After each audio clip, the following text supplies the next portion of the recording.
Todas e todos, quero agradecer a presença de cada um e de cada uma de vocês aqui nessa noite e vamos dar início nesse momento à nossa audiência pública para debatermos um pouco, sobretudo sobre o Dia Mundial da Conscientização do Autismo. Quero convidar para compor o nosso dispositivo aqui, representando todos os pais, mães e responsáveis por autistas da nossa cidade, a senhora Lilian dos Santos Carvalhos, por gentileza. Palmas, por gentileza, para a Lilian. Convido também a psicóloga, psicopedagoga, neuropsicológica e especialista em transtorno do espectro autista, doutora Rita de Cássia Antuni Pérez, por gentileza.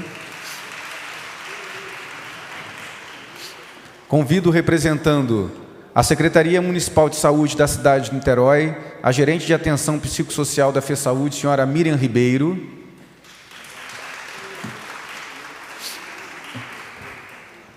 Convido, representando a Secretaria de Acessibilidade, a secretária municipal de Acessibilidade, senhora Jennifer Bastiani. E convido, representando a Secretaria Municipal de Educação da cidade de Niterói, a subsecretária de Educação, professora Gianane Freire.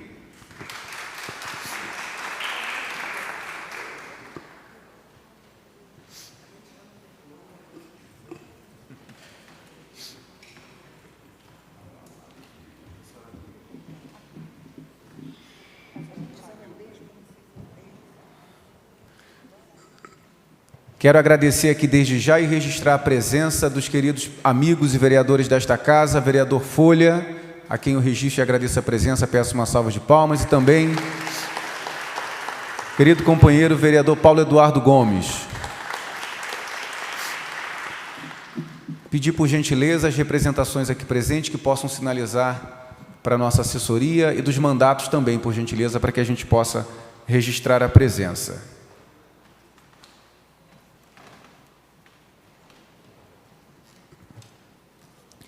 Quero aqui também agradecer a presença da presidente da OAB, da Comissão dos Direitos da Pessoa com Deficiência, da OAB de Niterói, Marielle Meirelli. Agradeço a presença da delegada dos Direitos da Pessoa com Deficiência da OAB Niterói, senhora Renata Esteves, e da presidente do Instituto Abradeconte e vice-presidente do Instituto Movade, senhora Daniela Carvalho. Uma salva de palmas, por gentileza.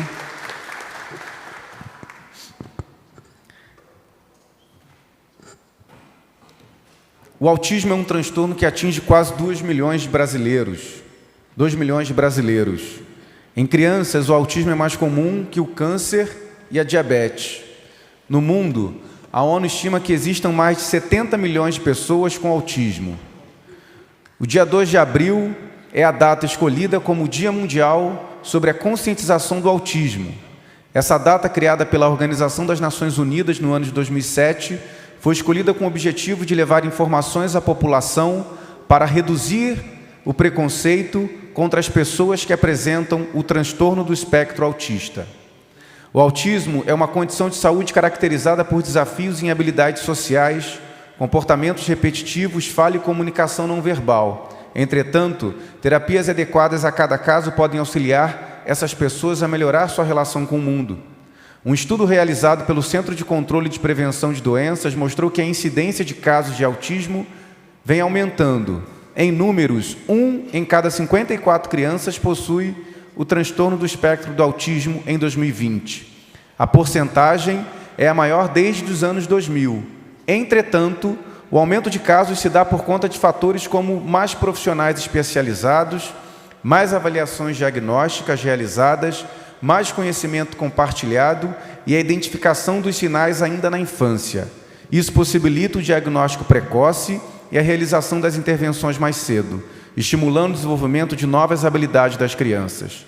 Nosso mandato, junto com esta Câmara Municipal de Niterói, realiza essa audiência pública com o objetivo de partilhar informações e debater as políticas públicas necessárias ao atendimento, sobretudo, de crianças e adolescentes que apresentam um transtorno e também para a mobilização da sociedade civil e das autoridades públicas para discutirem juntas ações e estratégias e propor novas ideias que objetivem a melhoria da qualidade de vida das pessoas que convivem com o espectro.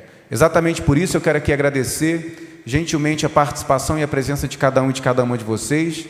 Sobretudo, pedir também aqui uma salva de palmas para a querida Isabelle, que foi quem nos trouxe o tema e sugeriu a realização dessa audiência, desse encontro. Então, Isabelle, a você muito obrigado pela oportunidade, pelo espaço, pela conversa, para que nós pudéssemos aí encontrar tanta gente bacana para poder discutir e pensar essas estratégias. Agradecer de modo muito especial também a presença de cada uma de vocês que compõem essa mesa aqui, para que a gente pudesse também ouvir, partilhar, mas, sobretudo, deliberar, pensar ações e propostas para que a cidade de Niterói, de fato, seja uma cidade acolhedora, uma cidade inclusiva, uma cidade que pense também as suas estratégias de ação para as pessoas que apresentem o transtorno do espectro autista, sejam elas crianças, adolescentes ou adultos, como os casos de relatos que nós vamos ter aqui hoje, nessa noite.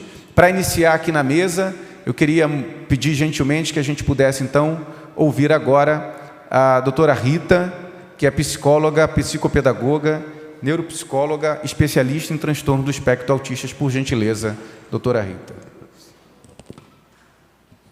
Boa noite. Primeiro, antes de começar, eu queria agradecer ao vereador Jonathan pelo convite. É uma honra estar aqui hoje com vocês. Te dizer que você está de parabéns pela pauta que você trouxe do autismo, por estar lutando por essa causa. A gente precisa muito falar, porque ainda há muito desconhecimento sobre o autismo, muito preconceito, e eu acho que a gente precisa falar sobre isso, né? Queria agradecer também a Isabelle, que é uma querida, uma mãe que eu tive a honra, várias mães que estão aqui, que eu fiz um grupo terapêutico com elas, então quero agradecer aí, agradecer a minha família, a minha parceira do Espaço Multi do Aprender, tá? Eu trouxe aqui alguns slides para a gente entender um pouquinho sobre o autismo, tá bom? Eu não sei como é que faz aí para quem é que vai poder passar. A projeção. A projeção. Está lá já. Está lá? Ah, sim. Então, primeiro aí, o primeiro slide aí, né? Eu coloquei aí do convite recebido. Pode passar.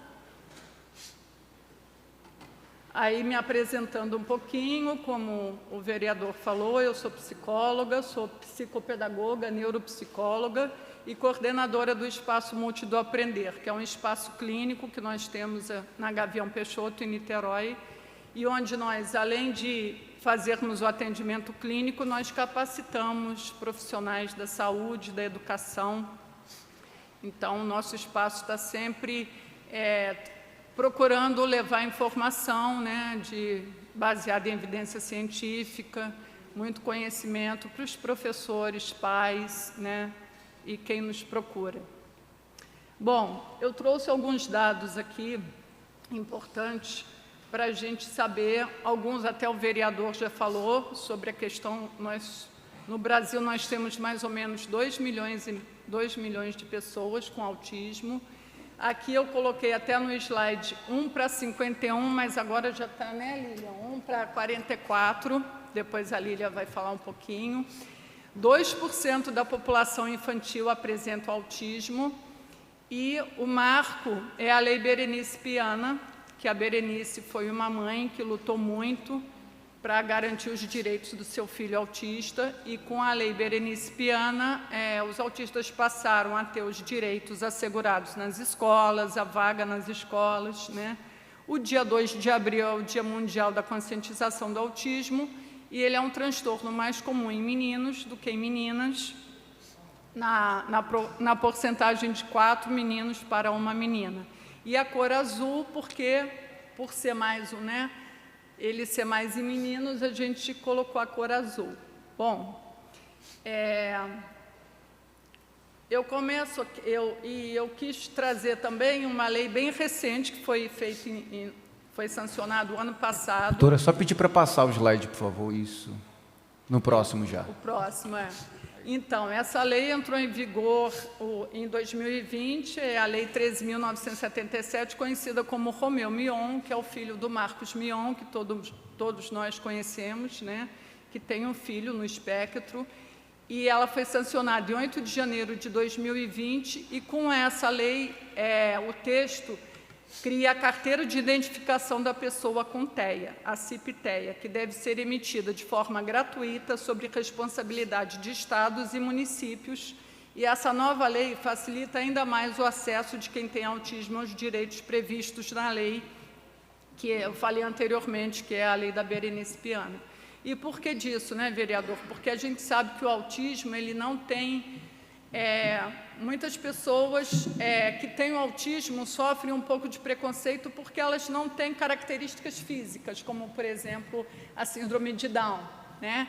E com essa lei, ele apresentando a carteirinha, dizendo que ele é autista, ele vai ter os direitos dele mais assegurados em viagens, em eventos, em coisas que ele vá fazer, né? Pode passar o próximo. Bom, a definição, né, do autismo, ele é definido como um transtorno do neurodesenvolvimento com graus de severidade. O autista não apresenta nenhuma anomalia física passível de identificá-lo, como a síndrome de Down, são as características do comportamento do autista que são os determinantes, tá? Bom, eu trouxe um pouco do histórico para a gente tentar entender, né? Em 1908, o psiquiatra suíço Bleuler utilizou o termo autista pela primeira vez para descrever um grupo de sintomas relacionados à esquizofrenia. No início, o autismo era relacionado à esquizofrenia e visto como uma psicose infantil. Foi a partir de 43, com Leo Kanner, que ele começou a falar, ele descreveu um grupo de crianças com as características do autismo. Depois, ao mesmo tempo, outro psiquiatra, pesquisador austríaco, o Hans Asperger, escreveu um artigo intitulado A Psicopatia Autística na Infância. Daí o nome que ficou conhecido muito tempo como Síndrome de Asperger, né? O autismo leve. No DSM-3, DSM é o Manual de Diagnóstico e Transtornos Mentais, que é o manual que nós nos baseamos para ver os critérios do autismo. E no DSM-3 ele recebia a denominação de TI, de transtorno invasivo do desenvolvimento. No DSM-5, que é a versão atual, nós temos a denominação de transtorno do espectro autista nos graus leve, moderado e grave. Não se diz mais hoje em dia síndrome de Asperger, né? Esse termo já foi modificado. Bom, seguindo... Aqui o próximo. Bom, as características. O próximo, por favor. Isso, as características, ele agrupa um conjunto de comportamentos. A tríade principal do autismo é comprometimento na comunicação, dificuldade na interação social e comportamentos repetitivos. O próximo. As causas. Apesar do avanço da ciência, as causas concretas do TEA ainda são desconhecidas.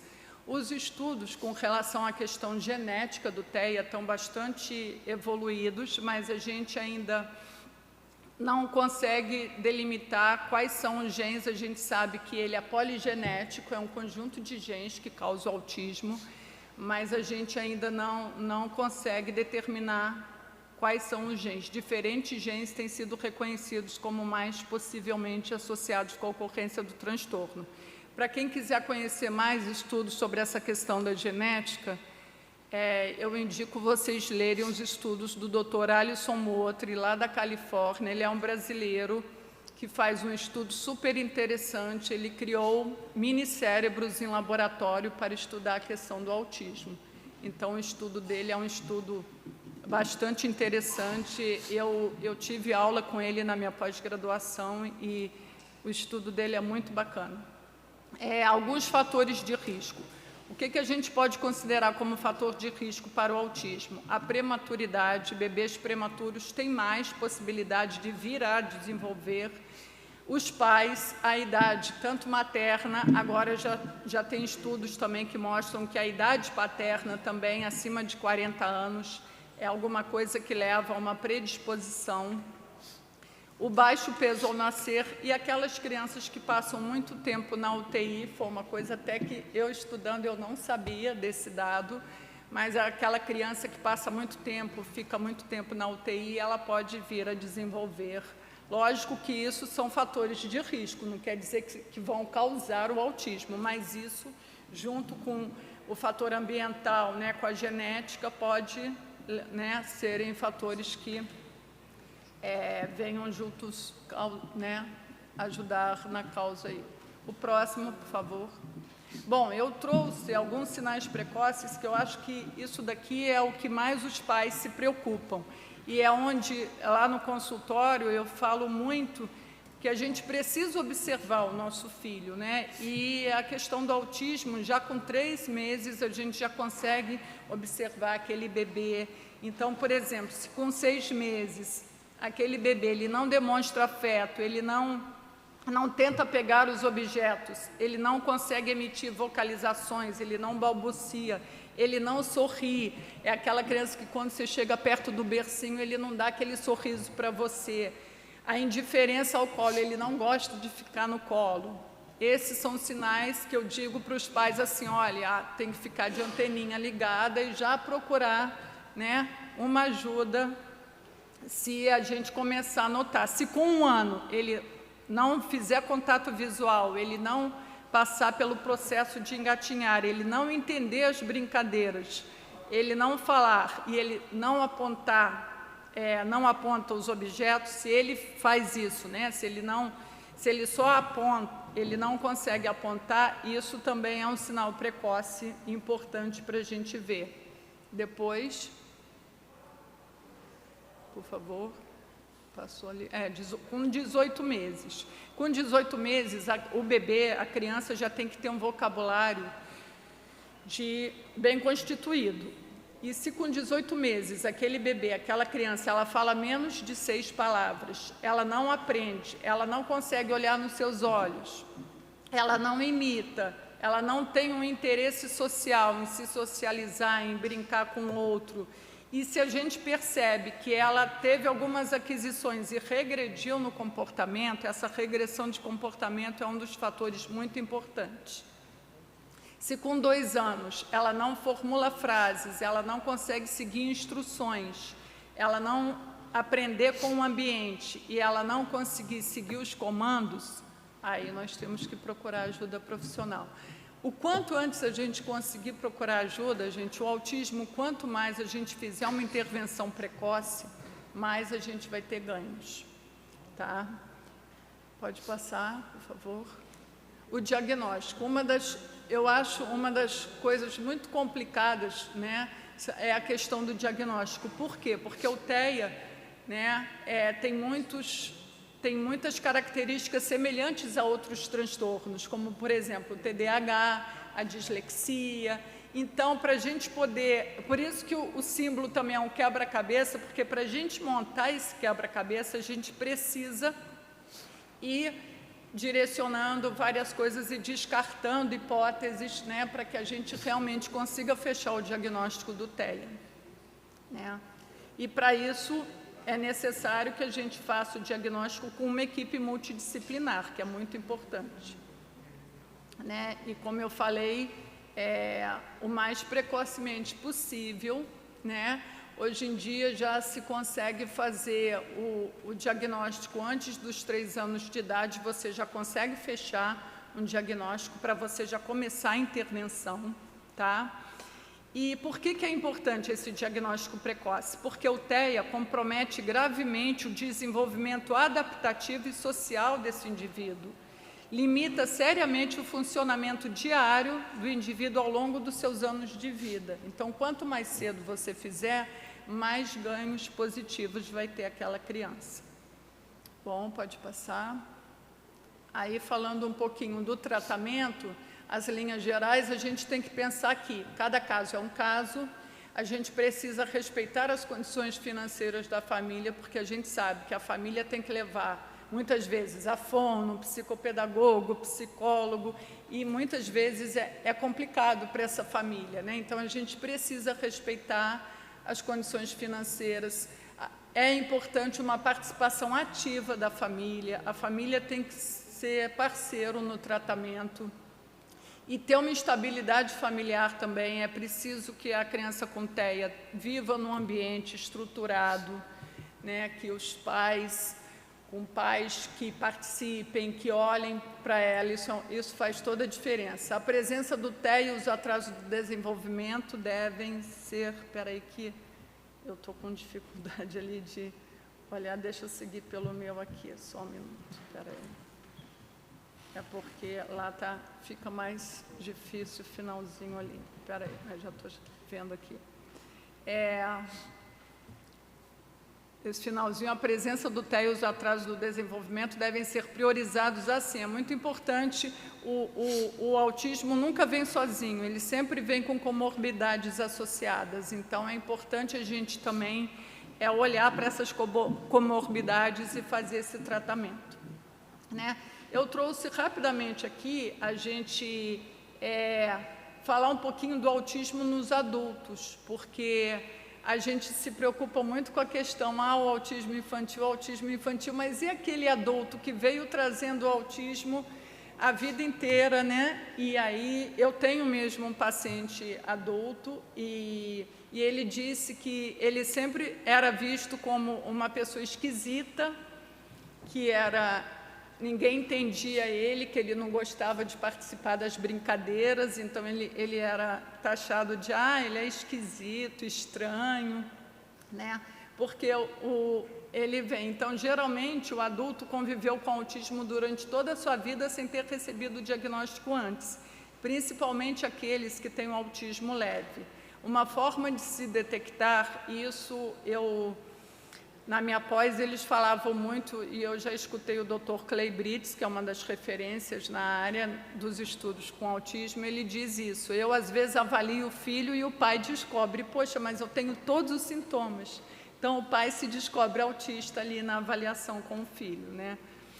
E existem poucos estudos ainda relacionados à questão do autismo em adultos. Como detectar? Como que a gente pode ver se aquele... né? Então, por exemplo, aquele adulto antissocial, ele tem um hiperfoco, geralmente em questões de tecnologia ou outras questões. Ele tem uma linguagem direta. Ele tem obsessão por seguir regras e rotinas. Então, por exemplo, esse meu paciente, se ele não seguir aquela regra dele, aquela rotina, ele, por exemplo, tem as camisas dele organizadas todas dentro do armário por cores. Então, ele tem, assim, as cores e as camisas separadas, azuis, vermelhas, verdes. E quando a esposa desorganiza e põe de outro jeito para ele, aquilo ele já, né?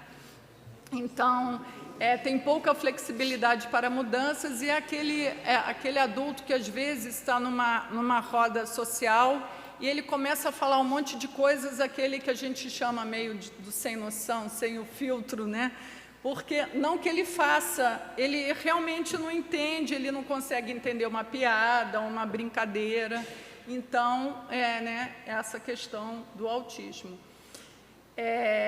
Tem risco, e o autista adulto, né, ele tem risco maior de apresentar fobia social, maior risco de suicídio, e ele pode ter problemas associados, como um toque, uma esquizofrenia ou uma bipolaridade, tá? Eu trouxe aqui para vocês alguns filmes, né? O filme da história da Temple Grandin, que é uma autista adulto. É muito interessante o filme dela. O He-Man, que é o clássico, que eu amo esse filme. Eu sou apaixonada pelo He-Man. E foi o primeiro, ele é de 1988, mas eu acho um filme super atual, porque foi a partir dele que a gente começou a falar sobre o autismo, né? A gente tem o Forrest Gump, o contador de histórias, com Tom Hanks, que é maravilhoso. A gente tem esse Missão Especial, que é a história de 2 gêmeos que têm autismo. E a série Atypical, que é a série de um adolescente autista que tenta namorar, então é uma série bem interessante. E a mais atual, The Good Doctor, que também eu adoro, né? Sou apaixonada por aquele menino. E aí eu queria terminar a minha fala já agradecendo antecipadamente o vereador pelo convite e terminar com a seguinte frase: na inclusão não é a criança que se adapta à escola, mas a escola que, para recebê-la, deve se transformar. Tá bom? Muito obrigada.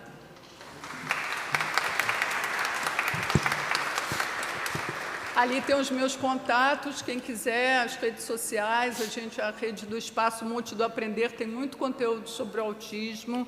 Na minha página também, estou à disposição para o que precisarem aí.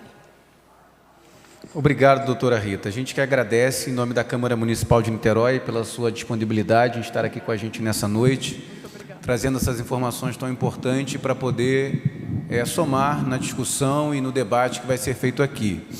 Rosana e Ariane estão ali atrás. Nós vamos abrir as inscrições para todas as pessoas que estão aqui participando com a gente na plateia. Então, estão abertas as inscrições agora. Quem for fazer inscrição, intervenção, alguma fala, só levantar a mãozinha que ela vai anotando. E daqui a pouquinho a gente vai fechar as inscrições também, porque como a gente tem um teto, é importante a gente ter um limite de inscrições aí. Então, quem for fazer a inscrição, só acioná-la que ela vai anotando ali. Quero aqui registrar e agradecer a presença da querida Marilene Esperança, presidente da Abra Rio. Uma salva de palmas e obrigado, Marilene. Agradeço a presença da Ana Cristina Viana, que é fonoaudióloga aqui do Conselho Regional de Fonoaudiologia da Primeira Região. Obrigado, Ana Cristina, pela presença. Agradeço a presença da Kalena Gomes Brabo, que é conselheira do Conselho Municipal de Educação Infantil da cidade de Niterói. Obrigado, a Kalena, pela presença. Agradeço a presença da Ágata Amaral, representando aqui o gabinete do vereador professor Túlio, parceiro nosso nessa casa, nesse plenário, que é presidente da Comissão dos Direitos da Pessoa com Deficiência. Obrigado, Ágata. E agradeço também novamente a presença da Isabelle Moreira, que é presidente e cofundadora da Associação de Mães Especiais, a AMES. Obrigado, Isabelle. Nós vamos ouvir agora a Lilian dos Santos Carvalho, que é representante do grupo de mães. Aqui, o microfone vai chegar até você. Oi? Eu troco aqui, para mim tá... Não, eu troco aqui com ela. Pode ser? Melhor? Reveza. Chega pertinho. Já ligou?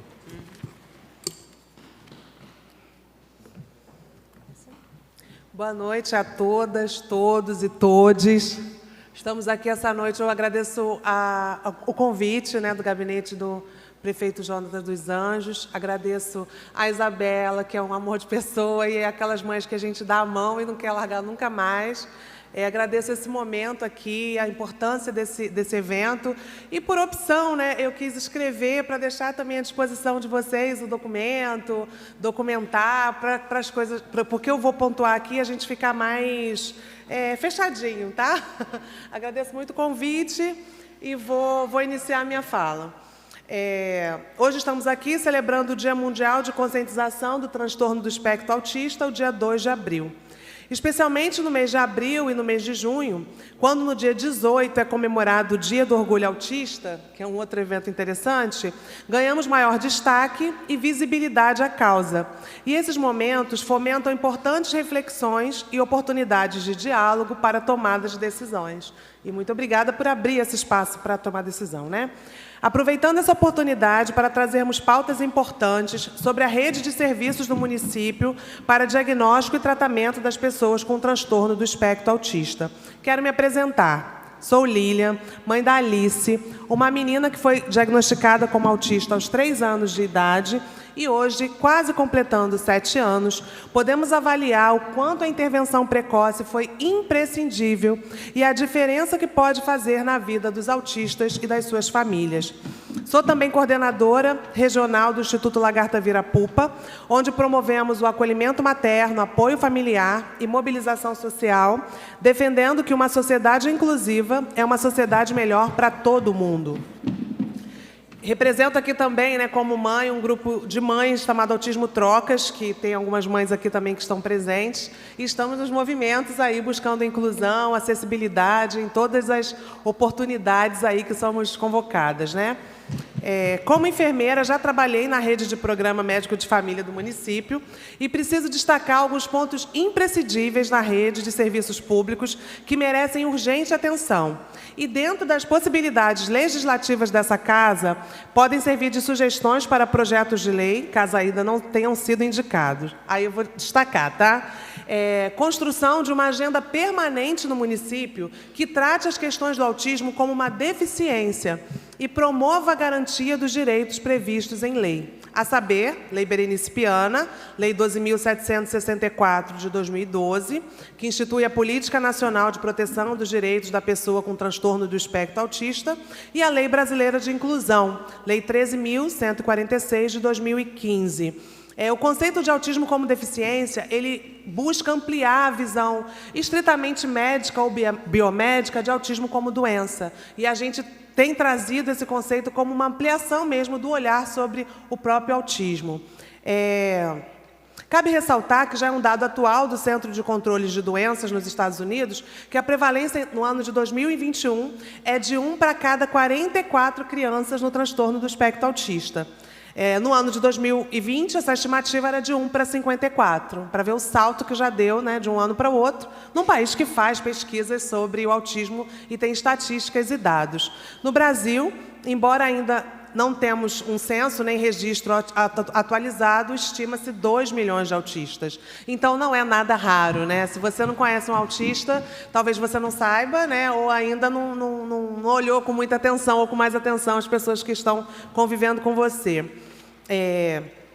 Aí eu coloquei também como segundo tópico a aprovação do projeto de lei que já tramita nessa casa, até onde eu tive conhecimento, com a finalidade de inserir no calendário das atividades do município, todo dia 2 de abril, como o Dia Mundial de Conscientização do Transtorno do Espectro Autista, né? Vamos deixar isso marcado, registrado, nosso, e valorizar essa agenda já no planejamento, né?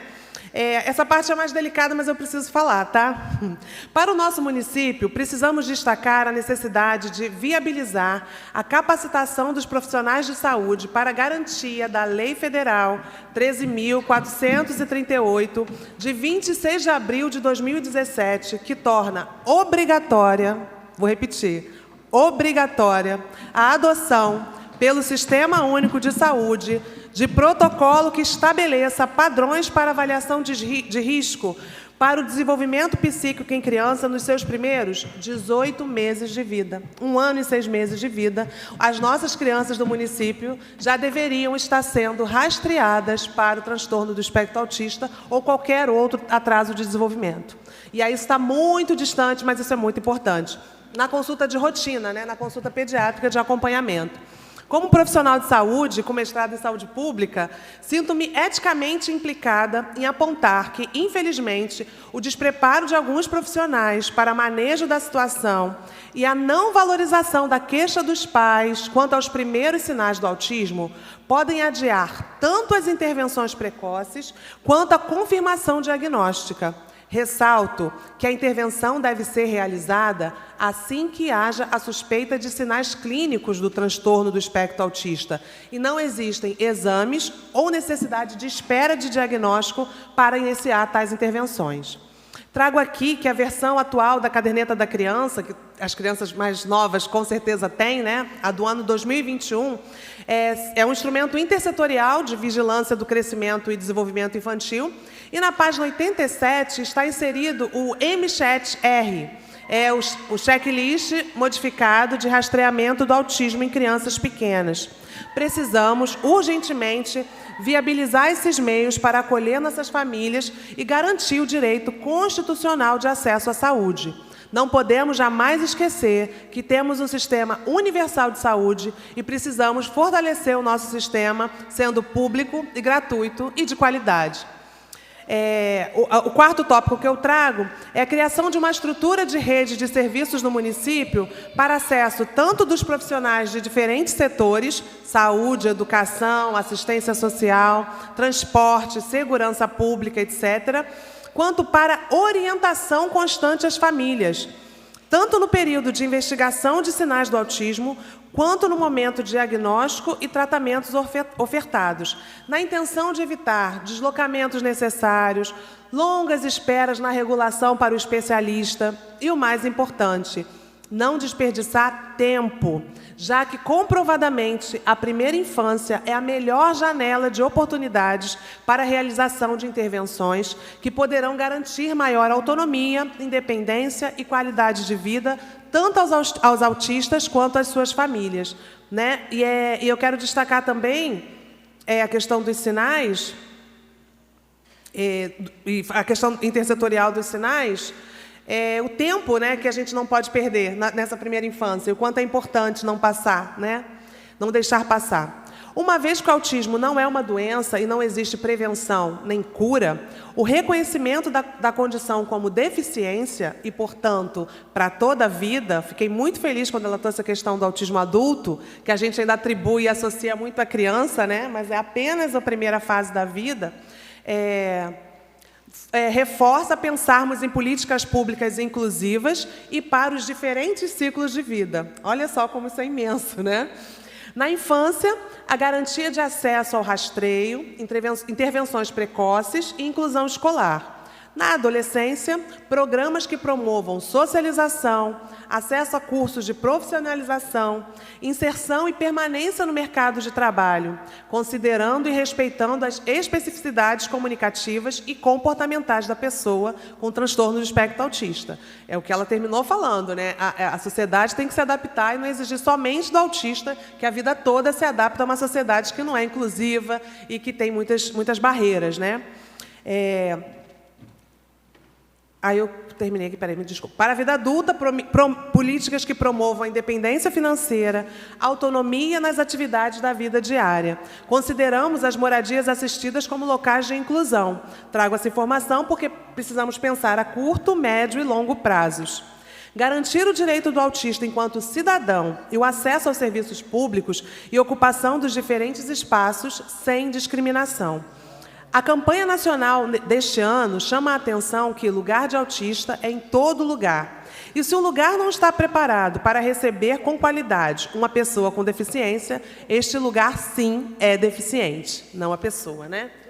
Para finalizar, quero destacar que temos construído uma rede de apoio e controle social com grupos de pais, amigos, cuidadores e educadores e que, através de luta e mesmo pressão, temos insistentemente nos mobilizado para garantir os direitos das nossas crianças e adolescentes com deficiência. Resultado dessa rede foi o nosso município ter sido modelo para vários outros do Estado na garantia da vacinação contra a Covid-19 para os nossos adolescentes e, posteriormente, para a criança com deficiência.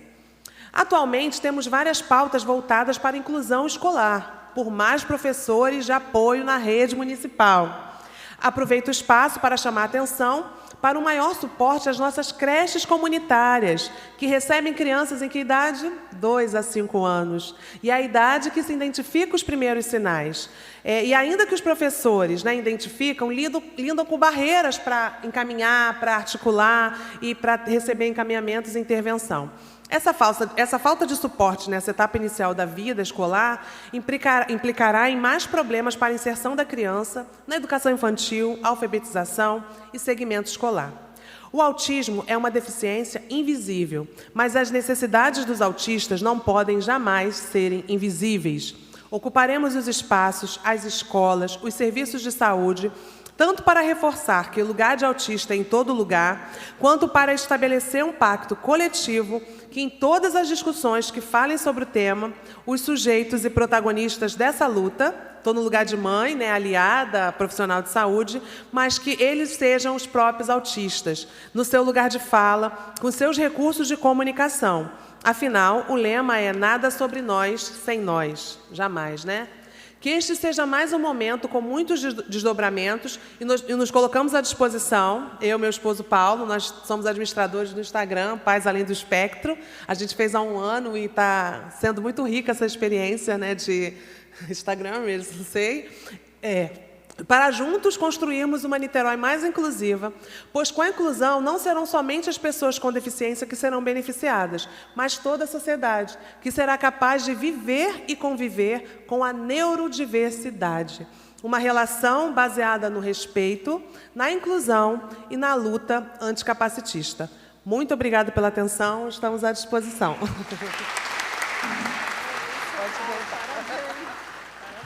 Nós que agradecemos a você, Lilian, para além da sua presença e participação aqui, pelas anotações e pontuações tão importantes no olhar da cidade. Nós já recebemos o documento no gabinete, você encaminhou para a gente, né?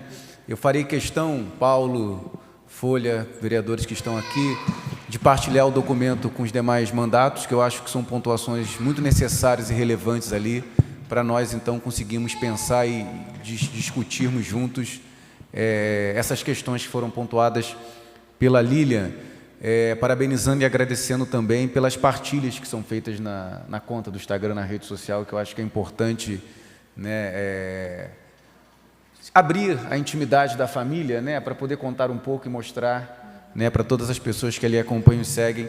Isso tem uma importância muito grande para toda a sociedade. Quero convidar aqui à frente, nesse momento, a criança Maria Luísa Cabral Silva.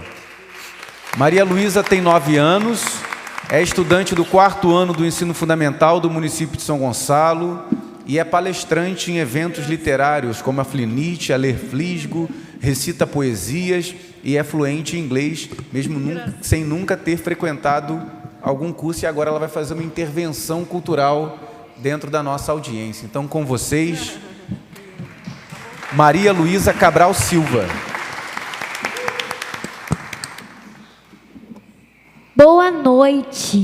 Boa noite, senhores e senhoras.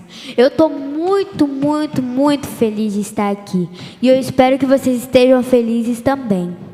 O meu nome é Luísa. Então, hoje eu vou recitar uma poesia que se chama As Flores Não São Iguais, de autoria ao meu pai. Eu vou contar. Quantos tipos de flores existem? São muitas. Não sei quantas tem, mas sei que as flores são diferentes, cores diferentes, formas diferentes e perfumes diferentes. Cada uma com sua beleza, mas são as diferenças que fazem a beleza natural do jardim. Imagine o beija-flor se houvesse um só tipo de flor, e a abelha faria um só tipo de mel. Sou uma criança como uma flor, e como um ser humano, mesmo pequena, posso ensinar lições valiosas sobre respeito, perseverança, gratidão e amor. Lembre, são das flores que vêm dos frutos para o futuro. Mas como uma flor, preciso de cuidado e me integrar. E a minha família é o meu maior apoio. A escola é o meu futuro. E o professor é o meu tutor. Ele me rega a cada dia e me ajuda a crescer nessa inclusão difícil. Se existem diferenças assim como as flores, é para embelezar a vida.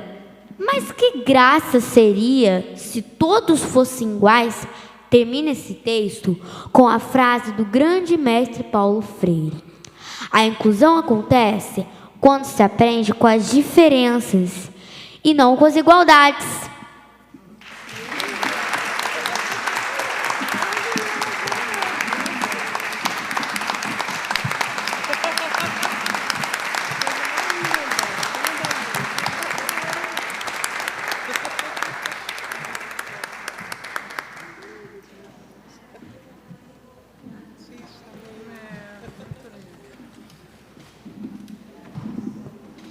Tem que recuperar o fôlego, Luísa.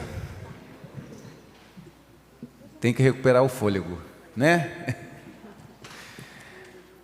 De fato, não há nada mais perfeito que a voz das crianças para poderem potencializar e, ao mesmo tempo, lutar pelos direitos de todos e de todas, principalmente das flores, que jamais são iguais e sempre serão diferentes. Obrigado, viu, Luísa? Muito obrigado. Um beijo para você, parabéns ao seu pai e toda a sua família. Muito obrigado.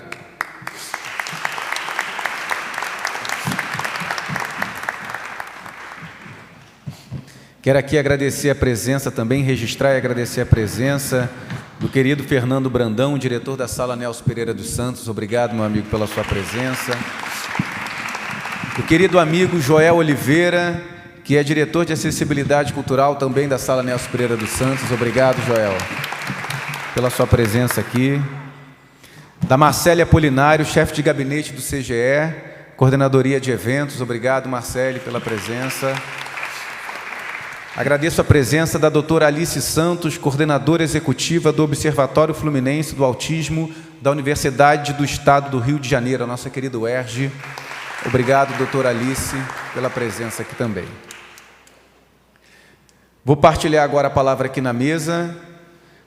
Nós vamos ouvir a doutora Miriam, a Jennifer e a Gianani, e aí depois a gente encerra as inscrições que ainda estão ali sendo listadas com a Rosane. Então, quem for se inscrever para a fala, levanta a mãozinha e procura ela ali para dar um nome, que aí quando a mesa falar, a gente vai encerrar as inscrições, vamos ouvir então o nosso plenário, tá bom? Vamos ouvir agora a doutora Miriam, que representa a Secretaria Municipal de Saúde e é gerente de atenção psicossocial da FESaúde. Não, posso falar aqui. Boa noite a todas e todos. Deixo um abraço do secretário Rodrigo, te deixou um abraço, não pôde estar, a gente veio na representação. Queria começar pontuando de que lugar eu falo, né?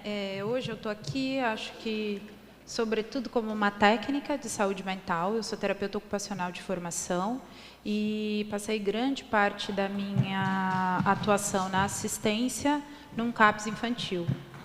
Então, falo bastante desse lugar e da minha experiência com o cuidado do autismo. E falo também no lugar da gerência de atenção psicossocial, né, aí numa representação da saúde mental, que eu acho que é fundamental no cuidado das crianças e dos adultos com autismo. Primeiro, no lugar da assistência, eu queria me colocar como profissional de saúde e fazer algumas ponderações que eu acho que são fundamentais quando a gente fala do cuidado. A detecção precoce e o estabelecimento de um diagnóstico, ele é fundamental. Mas todos os instrumentos, DSM, CID, CIF, são instrumentos da saúde, dos profissionais de saúde. E aí tem um ponto que é importante a gente ressaltar. O que o diagnóstico tem a ver com cuidado? Eu acho que para os familiares, né, para a criança, para o adulto, para qualquer pessoa que recebe um diagnóstico, ele traz consigo muitos estigmas, muitos medos, muitas incertezas. E tudo isso que eu estou falando, entre estigma, medo e incerteza, é o que a gente tem que se ocupar enquanto cuidado. Estou fazendo uma separação porque durante a minha atuação na assistência, eu tive que me defrontar com o peso do diagnóstico.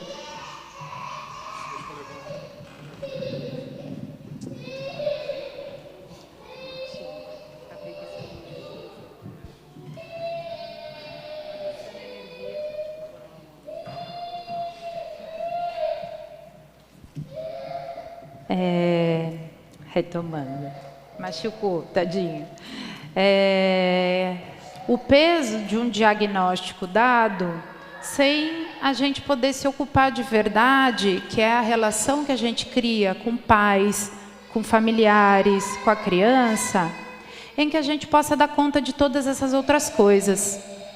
Um diagnóstico ele só é fundamental para poder encadear uma série de ações com relação ao cuidado. Quando eu digo autismo, eu digo um monte de mitos com relação ao que é o funcionamento, ao que não vai interagir, ao que não vai comunicar. E muitas vezes a gente esquece, dentro desse percurso, de construir as possibilidades, as potencialidades. E como a gente escuta como a gente escuta e cuida do que é receber um diagnóstico para uma mãe, do que é receber um diagnóstico a qualquer um de nós. Então, acho que o diagnóstico tem relevância, mas acho que o profissional de saúde tem que se ocupar do cuidado, né? Não dá para se esquecer de tudo que se vem com o diagnóstico. Um segundo ponto, que concordo muito com Lilian, a gente tem uma responsabilidade enquanto profissional de saúde e carrega ainda muito o peso do que foi o próprio desenvolvimento da medicina, que é do corpo biológico, do diagnóstico que sai no exame, do resultado daquilo que se pode ver numa imagem. E foi se esquecendo de acrescentar o que se tem de relacional, o que se expressa enquanto subjetivo. E aí, quando a gente pega, quem tem a caderneta, né, dos filhos, é o tamanho do não sei o quê, o peso de não sei o que lá, a curva de não sei o que, é tudo muito numérico. E a gente se esquece, enquanto pediatra, enquanto, enfim, enfermeiro, cuidado daquela criança naquela idade, se esquece do que é relacional, muitas vezes. Nesse sentido, eu acho que é cruel a gente pedir para pais analisarem, enxergarem diferenças, né? Porque eu acho que isso podia ter sido já incorporado numa medicina. Outra, que olha também o processo subjetivo. Eu tenho que olhar para o meu filho quanto meu filho, na singularidade dele. Quem tem que detectar alguma coisa são os profissionais de saúde. Nesse ato que se cria, a gente perde realmente uma janela muito importante de desenvolvimento. Né? Porque aí o que vai acontecer? Vai ser só lá quando não falou, vai ser só lá quando não leu, quando não aprendeu, né? São todos processos que poderiam ter sido vistos, pensados e cuidados precocemente. Acho, conversei já muito disso com Jennifer, né? Que a gente precisa tomar também muito cuidado com os estigmas, mas também como a gente estimula. Quando a gente fala de uma sociedade mais inclusiva, a gente vai distorcendo um pouco a intervenção que é no sujeito e vai colocando a responsabilidade da sociedade em poder se adaptar para ser mais inclusiva, né? Então, acho que é um movimento que a gente também não pode esquecer. Senão a gente vai entrar numa lógica de cuidado, seja no cuidado da pessoa com deficiência, seja no cuidado dos transtornos mentais, não importa qual é a intervenção, num esforço individual para superar as suas diversidades, para poder se encaixar em algum lugar, né? Então, como que a gente lida com isso? Como que a gente lida com uma singularidade, mas como a gente lida com uma cidade mais aberta? Acho que esse é um outro ponto. Então, o cuidar, nesse sentido, tem obrigação ética e responsabilidade sanitária de fazer dois tipos de intervenção.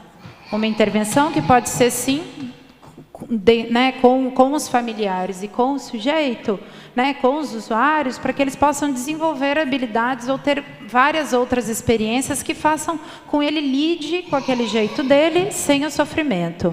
Mas a gente também tem uma responsabilidade de ética, de dizer à sociedade que ela precisa se adaptar. De sinalizar isso e, nas nossas intervenções de cuidado, cuidar para que as sociedades sejam mais inclusivas. Nesse sentido, não acho que a educação sozinha tem que lidar com um processo de inclusão escolar sem apoio dos serviços de saúde. Que seja para orientar na especificidade, que seja para, enfim, ajudar na sala de aula, que seja para, enfim, inclusive produzir o diagnóstico e o documento que muitas vezes garante um pouco mais de direito que permite a inclusão.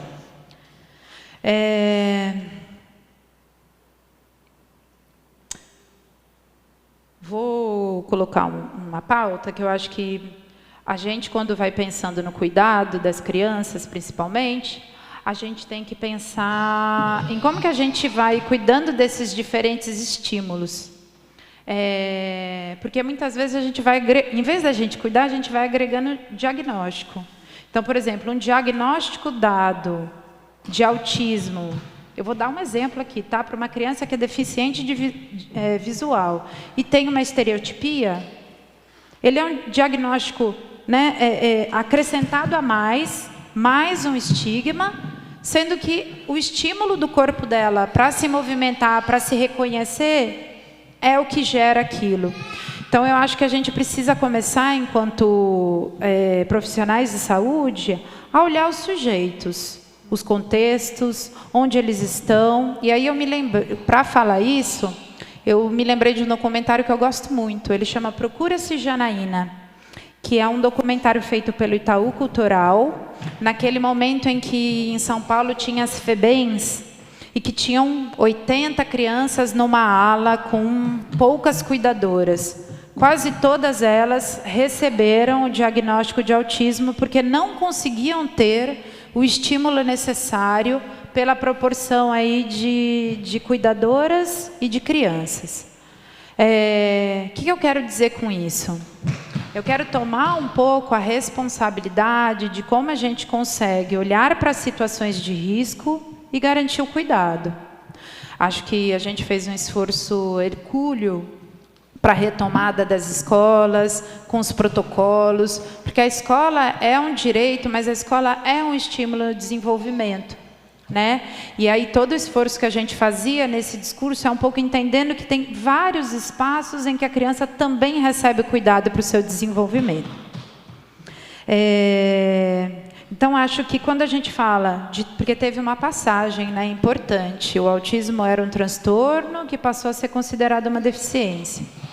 E aí eu faço a marca de que não importa se é doença, se é transtorno, se é deficiência, a gente tem que superar os estigmas, né? O nome, ele não pode sobrepujar, né, estar de frente ou diante da pessoa, né? Estar de frente ou diante da necessidade da pessoa. Por fim, acho que uma deficiência, como que eu posso dizer, uma dívida, digamos assim, enquanto saúde pública, no cuidado dos autistas, sobretudo na saúde mental, é a passagem da idade adulta para a idade adulta. A gente tem CAPS infantil, que cuida das crianças com autismo, mas quando vai para o CAPS adulto, a gente tem um buraco muito importante enquanto SUS, né? O manejo é outro, né? O estímulo é outro, a garantia de direito é outra, e a gente vai precisar se haver com isso, né? A gente está num período de assunção, né, dos CAPs, e venho traçando alguns projetos que eu estou chamando de projetos transversais, que é para a gente dar conta dos buracos que a gente não conseguiu dar enquanto organização, né, de sistema de saúde. E essa passagem da pessoa em sofrimento psíquico para a idade adulta, ela precisa começar antes dos 18 anos, ela precisa criar estratégias singulares e ela precisa continuar ao longo da vida da pessoa que precisa de algum tipo de cuidado.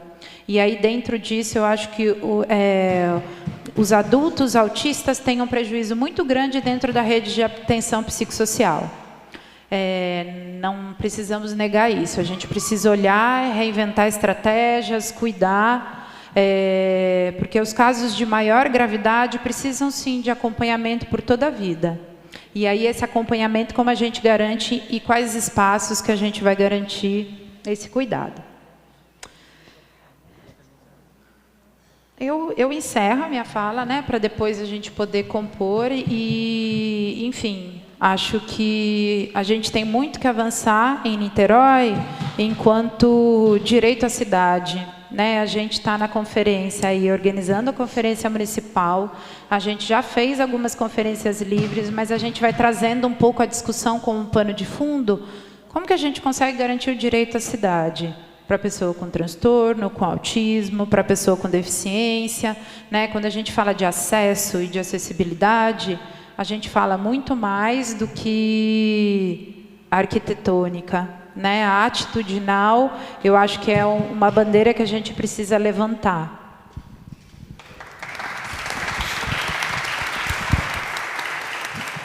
Agradeço, doutora Miriam, pela sua presença aqui. Leve o nosso abraço também ao secretário Rodrigo, que tem sido um grande parceiro do nosso mandato, da nossa causa também, estando sempre atento às demandas apresentadas, com a certeza de que o que apresentarmos aqui hoje também alcançarão a secretaria como um todo, para que a gente possa ampliar essa discussão para além do legislativo, chegando também ao executivo. Quero partilhar a nossa palavra agora com a secretária de Acessibilidade, secretária Jennifer. Boa noite a todos. Vereadora, eu quero agradecer muito o convite. Eu hoje descobri que meu coração está apanhando, ele está batendo, tudo muito lindo. A fala de todos aqui foi maravilhosa. Doutora Rita de Cássia, aprendi muito, sempre aprendo muito. A minha amiga Miriam também. A todas as mães que estão aqui, eu gostaria de aprender com todas também. Eu não vim com nenhuma fala escrita, eu vim realmente aberta para uma conversa, uma troca, e deixar, primeiro de tudo, as portas da Secretaria de Acessibilidade sempre estarão abertas e estão abertas a todas, a todos. Quero falar uma questão muito íntima que muitos não sabem. Eu fui diagnosticada com uma doença rara, não tem muito tempo, tem alguns meses.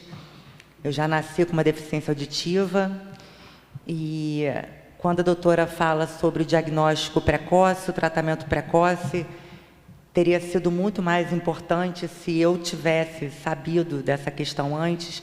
Com certeza eu não teria perdido 2 filhos nessa situação. Então, hoje a gente está falando do transtorno do espectro autista, que também é uma questão que a gente tem que aprender muito ainda.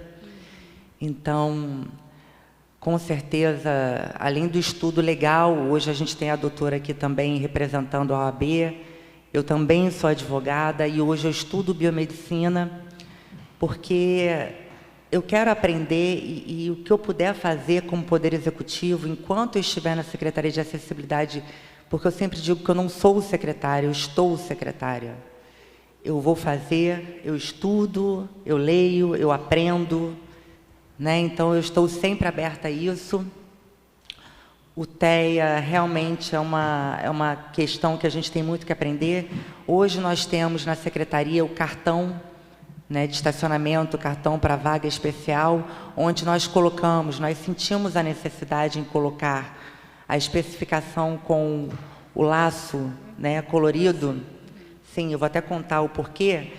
Como a doutora falou, o TEA ele não é visivelmente, né, assim como a síndrome de Down, que tem características próprias. Então, muitas mães, né, chegou aos nossos ouvidos, falavam para a gente, olha, quando eu paro na vaga, eu sou ofendida, eu sou agredida, com palavras, dizendo, você não é deficiente. Estou vendo aqui todo mundo balançar a cabeça e dizer que sim. Eu sou, por um lado, aquece meu coração, porque eu sei que nós fizemos o certo em colocar essa diferenciação, mas eu fico triste pela ignorância das pessoas, né? Pela agressividade. Mas o ser humano é assim, a gente está aqui para ensinar, como aprender também. Então, nós fizemos essa diferenciação e tem ouvido, tem chegado a gente, né, Carol? Carol, nossa diretora aqui de acessibilidade, também está aqui, que foi a melhor coisa que a gente fez, mas a gente também sabe que a política para a pessoa com deficiência e para o TEA, para transtorno do espectro autista, tem que aumentar, tem que melhorar. Nós temos que fazer mais, não só para as crianças, mas também para os adultos. E quando eu digo isso, não é só com relação ao diagnóstico, ao tratamento, mas também ao mercado de trabalho, em outros aspectos, né? Então, hoje aqui eu volto a dizer, eu aprendi demais, eu gostei muito de tudo que eu ouvi. Eu ia falar de algumas questões as quais já foram faladas, então não vou ser repetitiva. Mas o que eu tenho para dizer, em suma, é que o Poder Executivo tem que estar presente. E o que depender de mim, eu estarei sempre presente. Por favor, tragam a gente, levem até a Secretaria de Acessibilidade as demandas, as ideias. Nós já temos uma reunião marcada com a doutora, e eu sempre recebo também pais, mães, né, na Secretaria, com esse intuito, de unirmos forças, de aprendermos, de melhorarmos. E nós temos muito o que caminhar ainda, né? Então, eu deixo aqui o meu recado. Serei breve, porque eu estou vendo já o avançar da hora, sei que nós temos um horário a cumprir, mas, em resumo, é isso. Por favor, nos visitem na Secretaria de Acessibilidade. Eu preciso muito aprender com vocês e saber o que eu posso melhorar, o que a gente pode melhorar. Obrigada. Obrigado, secretária Jennifer. Eu acho que é muito importante, assim como a presença da Miriam, a sua presença aqui também, para, sobretudo, como essa necessidade de escuta do poder público municipal tem, das mães, dos pais e das pessoas que aqui também estão, para que a gente possa ouvi-los e levarmos essas demandas por executivo, assim como a Gianani aqui também representando a Secretaria Municipal de Educação. Antes da gente prosseguir, eu quero agradecer a presença da Carol Basílio, diretora da Secretaria Municipal de Acessibilidade de Niterói. Obrigado, Carol, pela sua presença. Da querida Andréia Lopes, presidente do Conselho Municipal do Direito da Criança e do Adolescente de Niterói, o CMDCA. Obrigado, Andréia, pela sua presença aqui. E tem um convite aqui para vocês que estão na rede social, que tem Instagram, para seguir a Luísa, viu? O Instagram da Luísa é @LuísaCabralOficial, viu, gente? Então, ó, quem está no Instagram aí, segue lá, dá o likes, né, Luísa? Likes são muito bem-vindos, importantes. Joga nas redes, ajuda lá a crescer a conta da Luísa, ó, @Luísa com S, Luísa Cabral Oficial, tá bom? É isso, Luísa, tá certo? Certinho, viu? Luísa Cabral Oficial. Nós vamos ouvir rapidamente, antes de ouvirmos a Gianani, ela vai partilhar a fala também com o representante da Secretaria Municipal de Educação, eu quero aqui convidar para receber uma moção de aplausos da Câmara Municipal de Niterói, porque vai precisar se ausentar da nossa audiência, representando a Associação de Mães Especiais, a AMES, que é uma associação que surgiu diante da necessidade de apoiar uma mãe após receber o diagnóstico de autismo de seu único filho. Em meio ao baque inicial de luto, dívidas, questionamentos e medo do futuro, notou-se não só que a criança precisava de cuidados e atenção, mas também a sua mãe. Em uma realidade econômica em que a saúde mental é restrita apenas a classes abastardas, pensou-se então a criação da associação, um espaço de acolhimento mútuo, de troca e de escuta. A associação hoje conta com a participação de mães, pais, tias e avós especiais e uma série de profissionais que voluntariamente se ajudam na causa autista. Nesse contexto, destaca-se o trabalho da Rita de Cássia, psicóloga psicopedagoga, que voluntariamente atende e garante a saúde mental aos familiares de crianças autistas. Representando então a AMES, Associação de Mães Especiais, a gente entrega nesse momento a moção de aplausos a Cíntia Gomes Magacho.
A Cíntia é da ação, né, Cíntia? Botar a mão na massa, ela não quer falar, né? Então quer da ação. Ela vai precisar se ausentar por conta de um atendimento. A gente agradece pelo trabalho, pelo voluntariado, por todo o apoio dado aí às mães e parabéns. Obrigado, viu?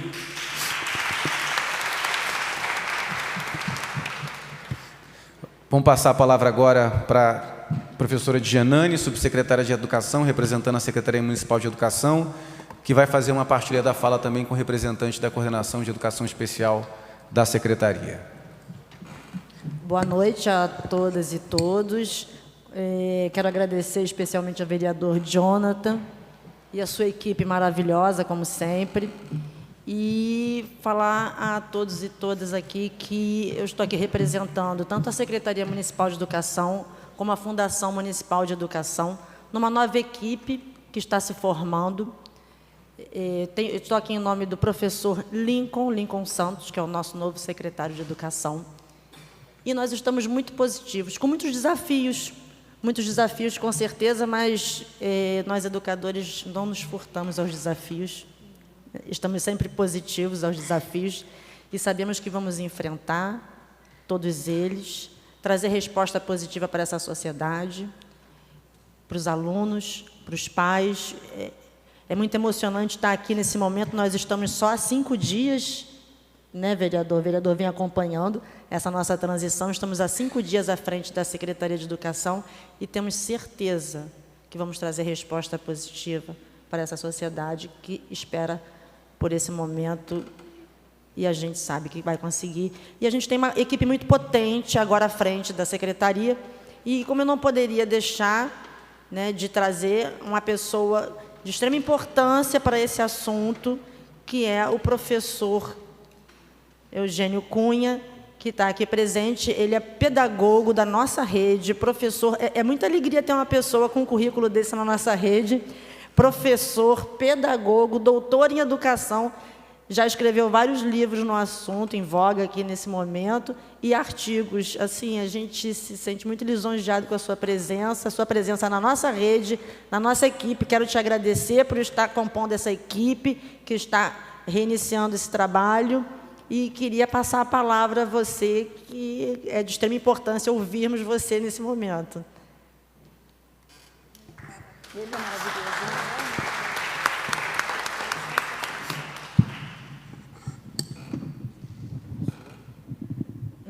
Antônio Eugênio Cunha. Por favor, professor Antônio. Acho que eu vou pensar mais com o Eugênio Cunha, né? O Antônio. Ele é maravilhoso. Que bom que vocês entraram. Boa sorte. Baixa um pouquinho. Pode contar comigo. Obrigado. Boa noite. Cumprimento aí a honrosa mesa, a todos os componentes, as componentes, né, o vereador Jonathan, pela essa iniciativa muito importante para a sociedade. Eu vou roubar aqui um pouco a palavra da Jennifer, né, e dizer que eu talvez tivesse algumas coisas para dizer, mas grande parte delas já foram ditas, né. Também quero dar meu boa noite aqui para a plateia. Eu já estive em algumas audiências, sempre como professor, e a minha fala, meu lugar de fala, pegando um pouco o que a Miriam falou, como educador, como professor, e sempre achei importante momentos como este.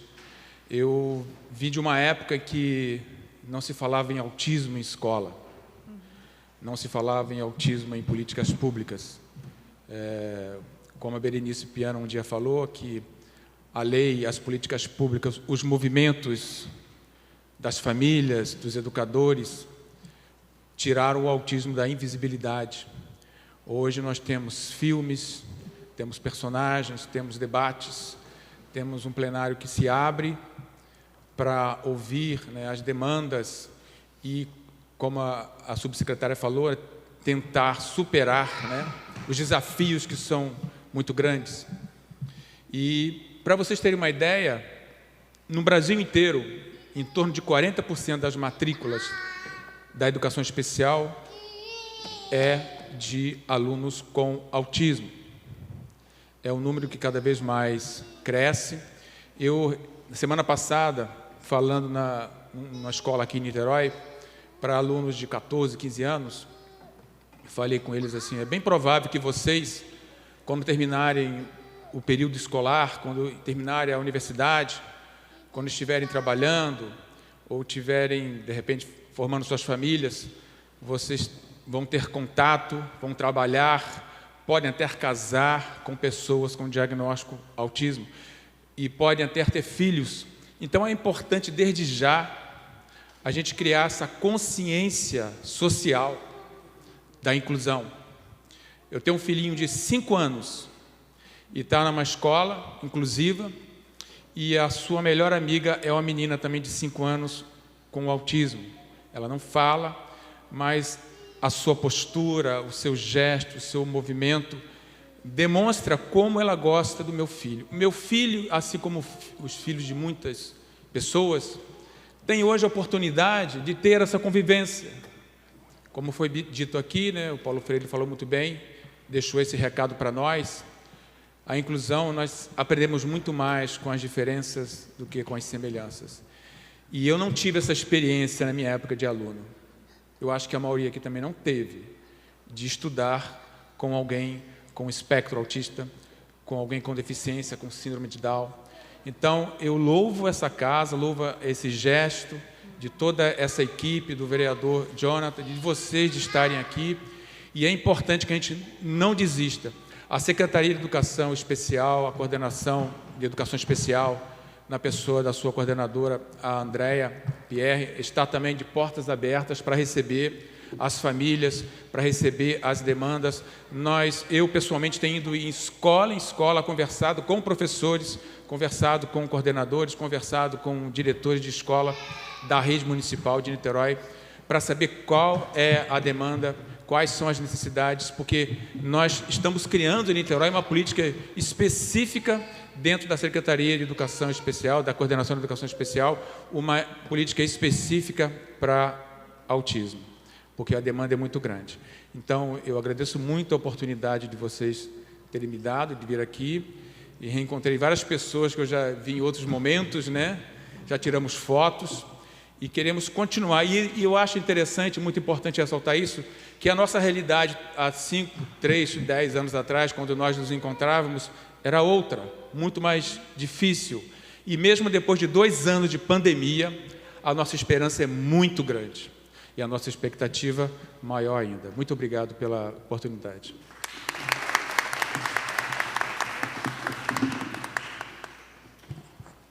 Obrigado, professor. Obrigado, Genani.